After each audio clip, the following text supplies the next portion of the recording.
I did not expect a 15-pound hair tool to do this good of a job. Hello guys, welcome back to my channel. In today's video, we are going to be testing and reviewing this round, hot thermal brush. Is that the name? Is that what you call it?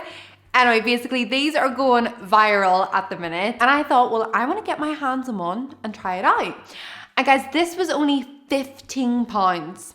15 pounds. I'll make sure I link it in the description if anyone wants to check it out. But in today's video, I'm going to be trying it out on my hybrid hair and seeing if it actually works, because pretty much everyone I have seen using this has that beautiful, like silky smooth flyaway hair, and then they're just adding this lovely little like curl at the bottom of their hair, and I'm like, okay, right. Like that's all well and good, but like, is it going to smooth out my hybrid head? Okay, is it?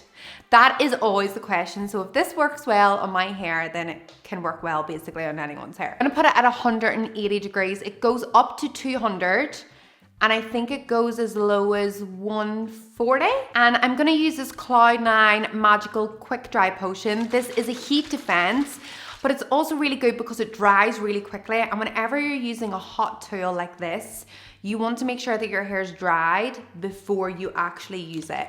So like with the Dyson Airwrap, you can get away with your hair, well, you want your hair to be a little bit damp whenever you're using it.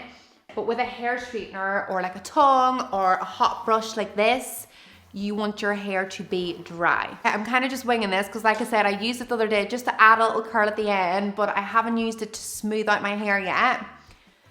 So I'm excited to see how well this works. Okay, that's one run. 2 runs. I think I'm going to try and go a little bit slow. Okay, there we go. I mean, that has smoothed that pretty well. Ooh, I'm like scared of burning myself. I never have to worry about this with the Dyson Airwrap, but I'm back to worrying about burning my face.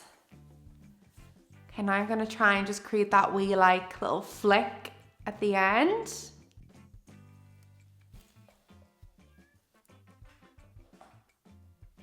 Guys, that has done, I mean, look at the sheer difference between this bit of hair and this bit of hair.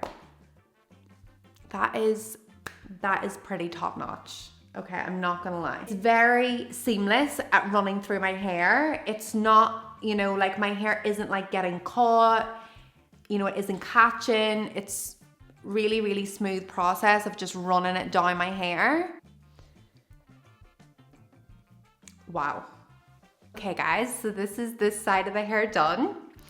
I mean, the difference between this side and this side, I mean, it's pretty good. It speaks for itself. I did not expect a 15-pound hair tool to do this good of a job. I have absolutely no idea how damaging this is for your hair.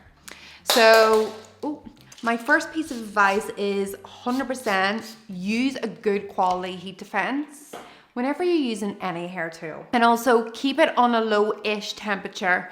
I would advise against styling your hair at 200 degrees, like stick in and around maybe the 160, 180 mark. It'll all depend on your hair type, and actually Cloud9 have a really cool temperature calculator where you can work out what recommended heat you should be using depending on your hair type. So go take that quiz, it's free and it literally takes like 30 seconds. Also, you wanna make sure that whenever you're using this, you really give your hair a good brush before using it, because even though it runs through your hair really smoothly, I had a little bit that I did where it had like a little knot in it. I mustn't have brushed it out properly and it got stuck, and then my hair was stuck around this and I had a little bit of a nightmare trying to untangle it.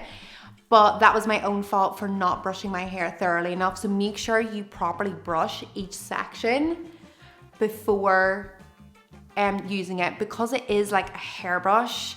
You just don't want your hair getting like stuck and caught around the little prongs. Some of the reviews said that it felt like cheap and poor quality.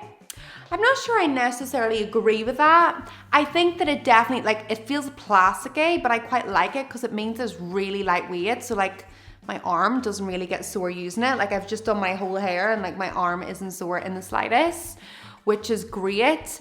So yeah, because it feels plasticky, it definitely doesn't feel like the best quality, but I wouldn't say it feels like really cheap either. I mean, it is cheap because it only cost me 15 quid, but for 15 quid, I think it feels pretty good quality. So another thing that I am thinking is that I'm not sure how well of a job it's done at smoothing out my frizz. I mean, it's definitely smoothed out my frizz so much better than it was whenever I started, but I'm just not sure how effective it'll be. Like if I don't smooth my frizz properly, any little bit of rain or humidity will just make it frizz up. So I'm not sure how much of an effective job it's done. I think if I put this on a higher temperature, it would do a better job at that. Here we go. I'm so used to just doing my hair with the Dyson Airwrap that I'm just not as skilled whenever it comes to other hair tools. That is it complete. And I mean, come on, that has done a pretty good job. Like, wow. I also think that if I had more of like a butterfly haircut, this would look really, really cute. You know, if like it was curled like all the way down, but because my layers are quite long, it doesn't look as good than if I had a few more layers, which I'm actually going to the hairdressers next week and I'm gonna get like quite a lot more layers. So I feel like I'll enjoy this even more once I do that. I have some frizz serum from Philip Kingsley. It smells amazing, by the way. Ooh. So let's add some of this in. Yeah, that's definitely taken away some of the frizz and added a little bit more shine. Don't want to pull out the curl too much. Yeah, I mean that's definitely helped a bit. So much better. Just needed a little bit of frizz serum. Guys, let me know what you think in the comment section. Do you think this is worth the virality? Is that even a word? It means like, is it worthy of going this viral? I mean, I'm not gonna lie, like I am very, very impressed. I'm intrigued to see how long this style lasts. Will it last the test of time? Will it literally just last me the day? I'm intrigued to see whenever I sleep in it, how it will last. I'm intrigued to see, will my frizz come back? Anyway, let me know what you think. If you enjoyed this, please make sure you give it a thumbs up and hit subscribe to my channel. And I'll see you next time.